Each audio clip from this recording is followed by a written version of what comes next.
Bienvenue dans le podcast Dans ton ventre. Si tu as des ballonnements, des troubles du transit, des douleurs au ventre ou d'autres maux digestifs qui t'empêchent de croquer la vie à pleines dents, tu es au bon endroit. Je suis Clémence, naturopathe et passionnée par ce qui se passe dans notre ventre, notre fameux deuxième cerveau, doté de super pouvoirs. Tu les découvriras dans ce podcast. Chaque semaine, je te livrerai mes meilleurs conseils et astuces pour prendre soin de ton ventre. Je te partagerai aussi des retours d'expérience pour t'inspirer et je m'attaquerai à certaines idées reçues en vogue sur les réseaux. Le but, que tu fasses la paix avec ton ventre. Alors, prête pour ce voyage dans ton ventre ? Je te laisse avec l'épisode du jour.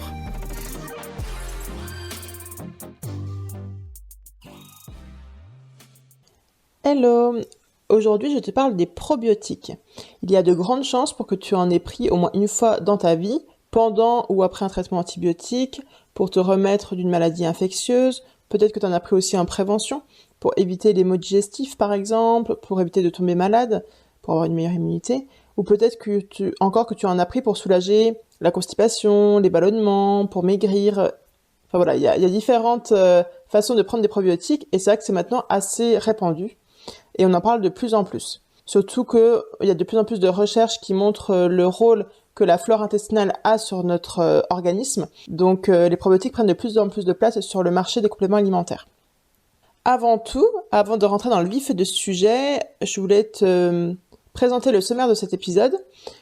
Donc pour commencer, je vais te définir les principaux mots-clés de cet épisode pour qu'on soit sûr de parler la même langue, on va dire.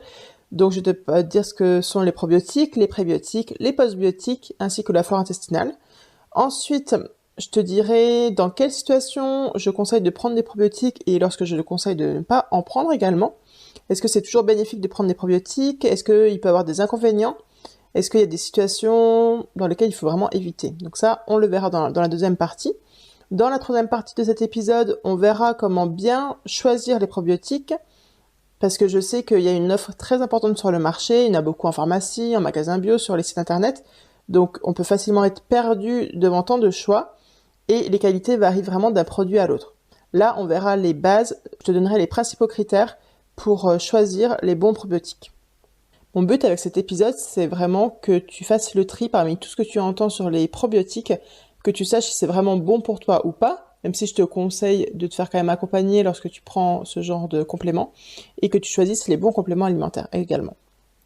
Alors pour commencer, on va parler de petites définitions pour que ce soit peut-être plus clair pour toi. On va faire dans l'ordre. Déjà, les prébiotiques, c'est quoi ? Les prébiotiques, ce sont des fibres alimentaires qui sont utilisées comme source d'énergie par certaines souches bactériennes au sein de notre microbiote intestinal. Grâce à ces prébiotiques, on va avoir différents bénéfices pour notre corps. On va avoir la croissance et la prolifération de souches bactériennes, de bonnes souches au détriment de souches nuisibles. On va avoir également la formation d'acides gras à chaîne courte, par exemple, ça je t'en parlerai juste après. Donc c'est hyper important d'avoir ces fibres alimentaires-là, donc ces prébiotiques. Les probiotiques sont des micro-organismes vivants qui améliorent l'équilibre de la flore intestinale. Les probiotiques, on les trouve dans l'alimentation et également dans des compléments alimentaires. Ce sont en gros des bonnes bactéries, des bactéries amies, qui viennent aider notre flore intestinale à mieux fonctionner, à être plus équilibrée, à chasser, entre guillemets, les nuisibles. Donc c'est hyper intéressant. Et d'ailleurs, juste pour faire un petit point, la flore intestinale, qu'est-ce que c'est ? C'est la population microbienne que l'on a dans notre intestin, en sachant qu'il y a des flores dans d'autres parties, au niveau par exemple du nez, au niveau de la bouche. Bon, la bouche fait partie du tube digestif. On a au niveau aussi du vagin pour les femmes, etc. Donc on a différentes flores. Et la flore intestinale, il faut savoir que, en fait, la flore, elle est composée de bactéries, de virus, de levures. On a beaucoup mis l'accent sur les bactéries. D'ailleurs, dans les probiotiques, c'est ce qu'on retrouve, ce sont des bactéries.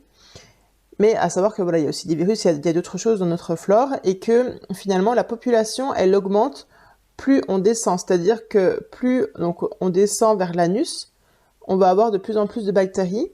Et ça, c'est important à savoir. C'est-à-dire que dans la bouche, l'estomac, on a peu de bactéries.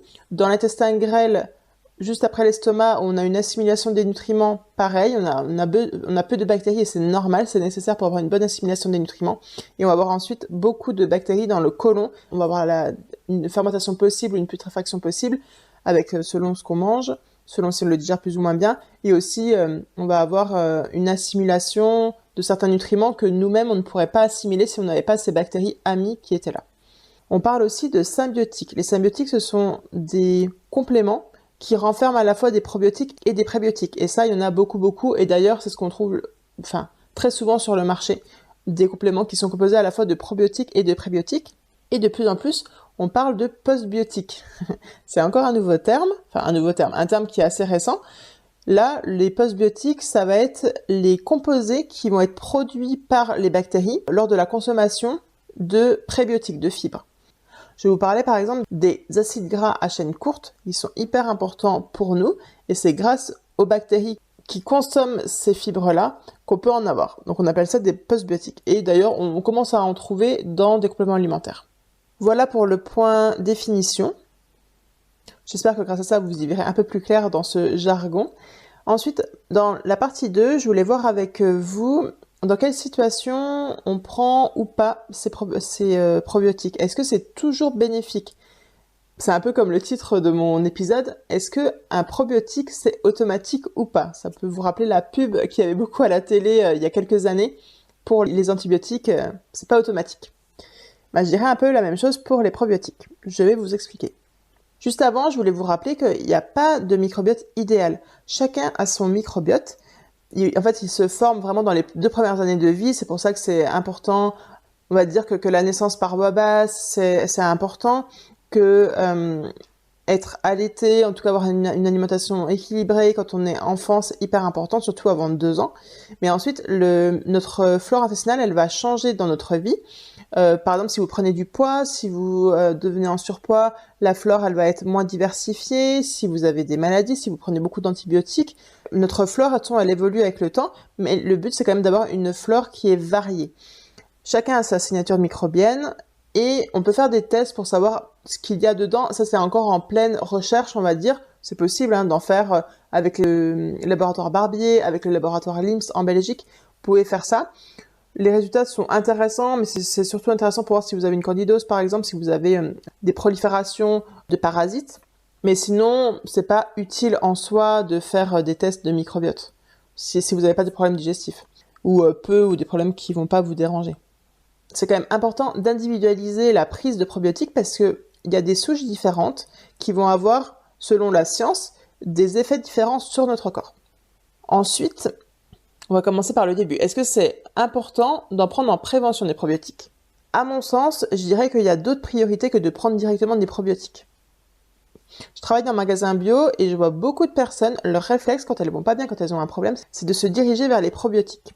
Alors, il faut bien avoir en tête que les probiotiques, ils vont pas s'ensemencer dans votre intestin. C'est-à-dire qu'ils sont de passage, ils vont rester quelques jours, quelques semaines dans votre intestin, mais ça va pas devenir votre nouvelle population bactérienne. Ce qui va jouer sur votre population bactérienne, ça va être toute votre hygiène de vie, votre alimentation, votre gestion du stress.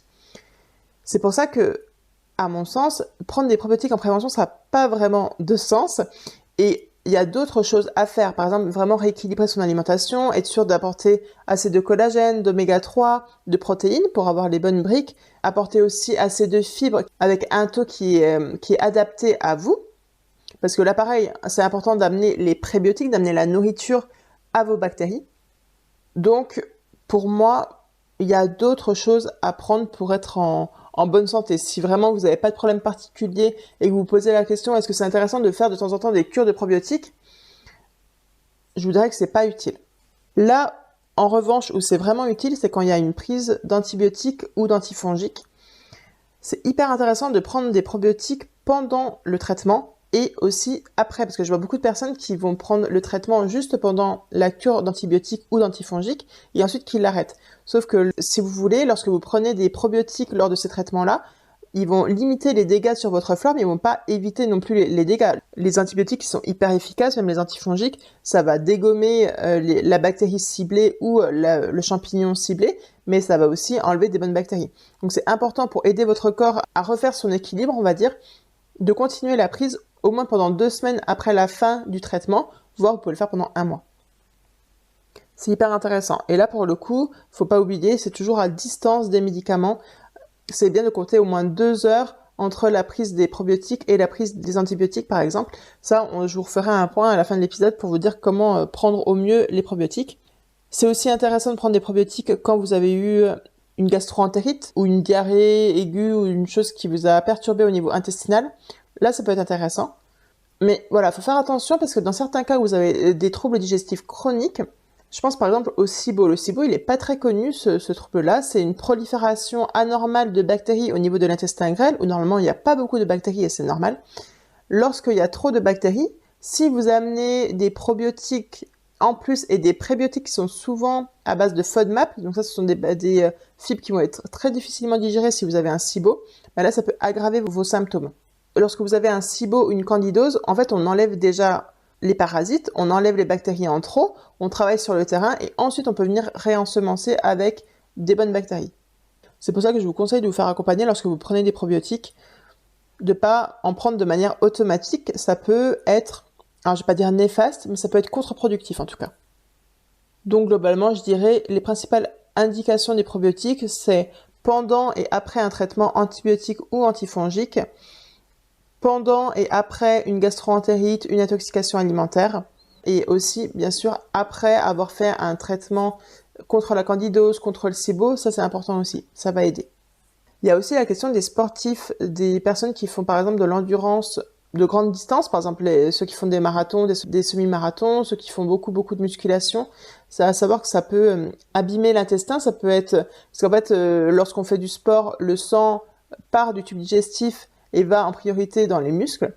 Et lorsqu'on arrête de faire du sport, il va avoir une reperfusion rapide de l'intestin. Et ça vient créer du stress oxydatif dans l'intestin. Donc là, dans des cas très particuliers, ça peut être intéressant les probiotiques, mais là encore, ce qui est important, c'est d'amener tous les nutriments, toutes les bases, toutes les briques qui sont importantes pour votre intestin, comme les bonnes protéines, les oméga 3, le collagène, les prébiotiques, et avoir un terrain adéquat avec une bonne hygiène de vie au niveau du stress, du sommeil. On en revient toujours aux bases, mais c'est vraiment hyper important d'avoir au moins ça d'installer avant de prendre des probiotiques pour des cas non pathologiques, on va dire.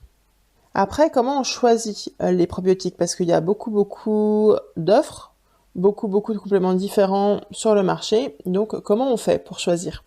Déjà, faut faire attention à la forme. C'est bien de prendre des probiotiques qui sont sous forme de gélules gastro-résistantes ou qui sont en poudre. Et idéalement, c'est quand même bien de les garder au frais, les probiotiques. C'est pas obligatoire, mais c'est quand même mieux. Pour garder les bactéries vivantes, c'est vraiment les 2 meilleures formes. Faut pas prendre en comprimé parce que là, pour créer le comprimé, on chauffe les bactéries, enfin les probiotiques, et là, on les tue. Dans les comprimés, il n'y a pas beaucoup, il y a pas ou peu de bactéries vivantes. Donc, choisir les gélules ou la poudre. Ensuite, faut quand même avoir assez, donc on parle en UFC ou en milliards de bactéries. Faut en avoir au moins 1 milliard, mais comme il y a quand même une perte, faut quand même vous rendre compte que finalement, là, on veut que les bactéries, que les probiotiques, ça aille jusque dans notre gros intestin, donc que ça traverse la bouche, l'œsophage, l'estomac, l'intestin grêle, et ensuite que ça arrive dans le gros intestin. C'est pour ça qu'il y a des gélules gastro-résistantes, c'est pour ça que je vous dirai après comment bien prendre pour pas que ce soit dégradé pendant la digestion, par exemple. Mais il faut avoir quand même assez de souches parce que c'est sûr qu'il y aura une perte dans le tube avant d'arriver au gros intestin. Donc, il faut au moins 1 milliard de bactéries, mais c'est mieux d'avoir 10 milliards de bactéries. Bon, si on est au moins à 5 milliards, c'est bien, mais idéalement, c'est bien d'être quand même à 10 milliards. D'avoir des souches qui sont adaptées, donc ça, on va juste en parler dans très peu de temps. Et alors, lorsque vous regardez votre étiquette, vous allez voir des noms un peu barbares parce que les noms de bactéries, c'est compliqué, c'est en latin, ça a différents noms. Donc, comment on lit cette étiquette? Il faut avoir en tête qu'il vous faut dans votre complément au moins 2 souches de lactobacillus et au moins 1 souche de bifidobactéries. Mais là où ça se complique, c'est que, en fait, lorsqu'on lit les noms, on peut avoir par exemple le nom de Lactobacillus acidophilus NCFM. Il y a 3 mots pour désigner une bactérie. Donc, pour chaque probiotique, on a le genre, par exemple Lactobacillus, l'espèce, par exemple Rhamnosus, et la souche, par exemple HN001. Et c'est important d'avoir toutes ces informations parce que si vous voulez, en fait, on a différents Lactobacillus rhamnosus, mais le HN001, il est bien pour la constipation, par exemple. Mais au moins, si vous avez 2 Lactobacillus et un Bifidobacterium, c'est bon, c'est très bien. Et aussi, donc comme je vous dis, là, je peux vous donner des noms. Par exemple, si vous avez une constipation, c'est bien dans votre complément alimentaire d'avoir au moins une souche telle que Lactobacillus reuteri DSM 17938, c'est très précis. On a aussi Lactobacillus rhamnosus HN001, Lactobacillus acidophilus NCFM ou Bifidobacterium lactis HN019. Je vous mettrai les noms, vous pourrez retrouver les noms si ça vous intéresse dans la description de l'épisode. Si vous avez la diarrhée, par exemple, ce qui est très bien, c'est de consommer la levure Saccharomyces boulardii CNCM L745. Voilà, après il y a plein de souches, mais je vais pas vous compliquer la vie, mais il faut quand même comprendre que vous avez des informations à avoir qui sont importantes. Et si vous avez des troubles en particulier, c'est bien d'avoir quand même ces informations-là pour que ça vous aide finalement par rapport à vos symptômes. Mais par exemple, si vous avez une constipation chronique, c'est pas en prenant juste un probiotique, même si c'est une souche adaptée, que ça va être miraculeux et que vous allez plus avoir de constipation. C'est bien sûr après mettre tout ce qu'il faut en place à côté pour aider. Mais c'est vrai que ça peut soutenir l'organisme. Donc à retenir, pour choisir un probiotique, on prend avec au moins 1 milliard de bactéries, mais c'est mieux d'avoir 5 ou 10 milliards de bactéries. On prend sous forme de gélules gastro-résistantes ou de poudre.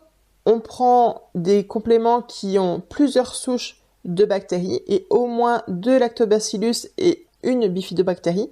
Et on évite les comprimés. Voilà en gros ce qui est important à savoir. Et maintenant, comment on les prend, ces probiotiques?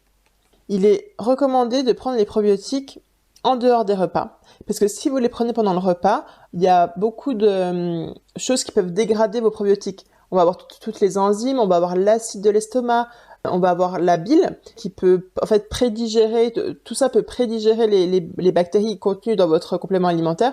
Donc finalement, à la fin, il reste plus rien. Donc idéalement, c'est bien de les prendre le matin, le ventre vide. Au coucher, pourquoi pas, mais il faut quand même attendre 2 heures, voire 2 heures et demie après manger pour être sûr que votre digestion soit passée.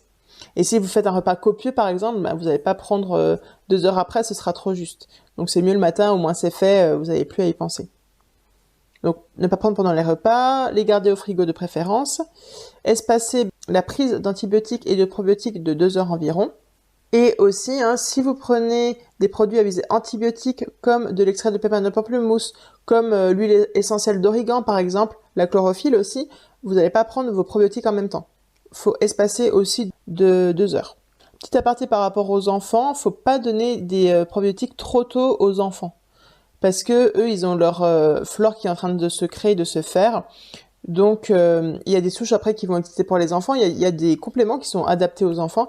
Mais voilà, faut pas commencer à en donner au tout début de la vie. Après, à voir s'il y a des gros traitements antibiotiques et tout ça. Mais en tout cas, à savoir qu'il y a des probiotiques adaptés aux enfants, qui ont des souches particulières. Et combien de temps on prend des probiotiques? C'est bien d'en prendre au moins pendant 15 jours pour avoir un effet quand même durable. Et même si vous avez des effets positifs au bout de 2, 3, 4 jours, c'est bien de continuer quand même sur la période de 15 jours, voire 4 semaines, 1 mois.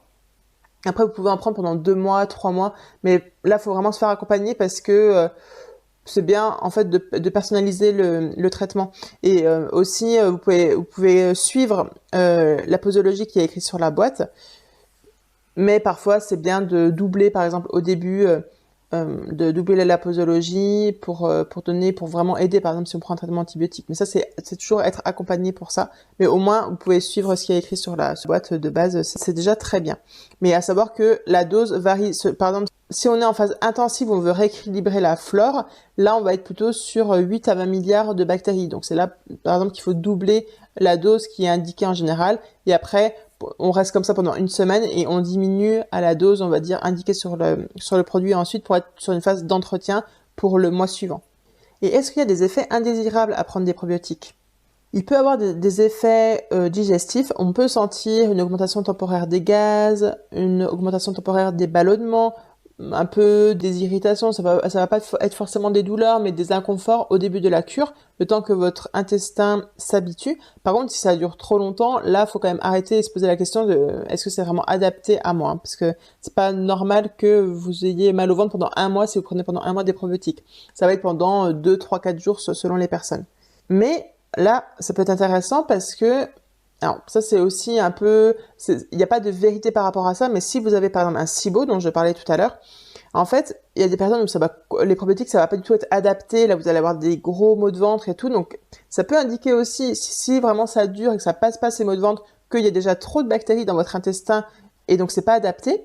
Ou si vous avez une candidose, mais en général, bon, là, il n'y a pas forcément des effets indésirables. Mais c'est là où je vous dis que c'est bien de se faire accompagner parce que c'est quand même pas anodin de prendre des probiotiques, ça a des effets positifs, mais ça peut aussi avoir des effets négatifs, surtout si votre intestin il est pas prêt à recevoir ces bactéries-là. Et c'est pour ça que dans ce cas-là, faut s'occuper de désenflammer l'intestin, d'enlever le surplus de bactéries, d'enlever les parasites, etc. Donc en conclusion, je vous dirais que dans tous les cas, les probiotiques, c'est pas automatique et c'est vraiment bien de se faire accompagner lorsqu'on veut faire une cure, qui en soi peut être hyper intéressante, mais c'est pas miraculeux, c'est pas ce qui va soulager tous vos problèmes. C'est vraiment bien de garder la tête froide par rapport à ça. Et par exemple, c'est pas ça qui va vous faire perdre 10 kilos parce que vous prenez des probiotiques, c'est pas ça qui va vous enlever vos troubles digestifs chroniques parce que vous prenez des probiotiques. Mais ça aide en tout cas, que quand c'est bien utilisé, c'est vraiment super intéressant. Mais il y a encore plein de recherches en cours, plein de choses qui sortiront dans les mois et années qui viendront. Là, on est encore quand même si ça a beaucoup évolué depuis, on est quand même aux prémices de tout ce qui est soins de la flore intestinale, parce que même tout ce qui est, comme je vous disais, les examens, tout ça, on est encore au début, on n'a pas encore toutes les pièces du puzzle, et bon, je sais pas si on les aura un jour, mais en tout cas, c'est sûr que ça va évoluer dans les mois et années qui viennent. Juste pour finir, si vous savez pas trop quoi prendre comme probiotique, donc je vous ai donné hein, les conseils, mais les probiotiques qui sont de bonne qualité, on a chez NutriPure, et si vous voulez, je vous mettrai mon code en description si vous êtes intéressé pour faire une commande chez eux. Ils sont très bien, ils sont intéressants, ils sont bien formulés. Il y a aussi Vital Plus qui propose des probiotiques intéressants. Et juste un petit aparté, aussi ce qui peut mettre la puce à l'oreille si vous avez un SIBO ou pas, c'est si vous prenez des probiotiques qui contiennent des prébiotiques, donc ces fameuses fibres, en sachant que ces prébiotiques, la plupart, elles sont à base de FODMAP, et donc les FODMAP, c'est mal digéré, ça crée des gros ballonnements, des douleurs lorsque vous avez un SIBO, donc ça peut être aussi le signe. Bon, ça c'est le petit aparté. Mais sinon, voilà, par exemple, Vital Plus, ils ont des probiotiques où il n'y a pas de FODMAP. Ça peut être intéressant, par exemple, même après avoir traité un SIBO, ça peut être pas mal. Donc il y a par exemple le produit Flore Vital, qui est un complexe de probiotiques et de prébiotiques. Voilà les produits que je recommande. Il y a d'autres marques bien sûr qui sont hyper intéressantes, mais après je vais pas non plus vous perdre avec tout ça. Je vous mettrai toutes les infos en description, comme ça vous aurez tout à portée de main et vous pourrez regarder si ça vous intéresse d'aller plus loin. Donc voilà, j'ai fait le tour par rapport à ce que je voulais vous dire sur les probiotiques. Pour récapituler ce qu'on a vu dans l'épisode, je vous ai fait un peu la définition basique de probiotiques, prébiotiques, postbiotiques et flore intestinale. Ensuite, je vous ai dit dans quelle situation je recommandais de prendre ou de pas prendre des probiotiques. On a vu ensuite comment bien les choisir pour faire le tri, on va dire, parmi toute l'offre qu'il y a actuellement sur le marché. Et je vous ai donné aussi les conseils pour bien prendre les probiotiques. Je vous ai aussi partagé donc des marques, ça je vous les mettrai en description. Si tu veux aller plus loin et si tu es concerné par les troubles digestifs chroniques, que t'es perdu, que t'en as marre, tu peux réserver ta soirée du 3 avril à partir de 20h30. Je vais organiser une masterclass sur les 3 erreurs les plus fréquentes qui t'éloignent du bien-être digestif et je réserve une belle surprise aux personnes qui seront présentes en live. Bien sûr, il y aura un replay de disponible si tu peux pas être là. Mon but avec cette masterclass, c'est vraiment de te faire gagner du temps, de l'énergie, de l'argent dans ton parcours avec les troubles digestifs. Et bien sûr, au-delà de te parler des erreurs les plus fréquentes que sûrement tu as fait ou que tu fais actuellement, je te parlerai des solutions qui sont super efficaces pour t'aider à soulager tes troubles digestifs. Dans le prochain épisode, je te partagerai mes meilleurs conseils pour prendre soin de ton microbiote au quotidien, sans passer forcément par les probiotiques en complément alimentaire. Tu verras qu'il y a quand même déjà beaucoup de choses à faire dans ton hygiène de vie, dans ton alimentation. Et globalement, je te dirais donc comment prendre soin de ton tube digestif. Si cet épisode t'a plu, n'hésite pas à laisser un commentaire et des étoiles sur la plateforme d'écoute de ton choix. Et je te souhaite une belle journée. À très vite. Je te remercie sincèrement pour ton écoute. Et je te dis à bientôt pour de nouvelles aventures dans ton ventre.